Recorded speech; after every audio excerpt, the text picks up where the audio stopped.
আমাদের ক্ষুদ্র স্বার্থগুলোকে আমরা যদি পরিহার করে অন্যের বৈধ স্বার্থগুলোকে যদি একটু প্রাধান্য দিই, তাহলে কিন্তু আমার কোনো ক্ষতি হবে না। না ভাই, ঠিক আছে, একই জিনিস আমারও প্রয়োজন, কিন্তু আজকে তোমারটা বেশি প্রয়োজন, তুমি এটা নাও, আমি না হয় পরে নিই।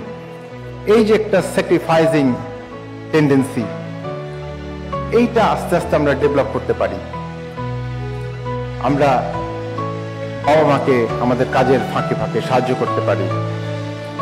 অন্যের দুঃখে আমরা যেন দুঃখিত হতে পারি। অন্যের বৈধ আনন্দে আমরা যেন আনন্দিত হতে পারি।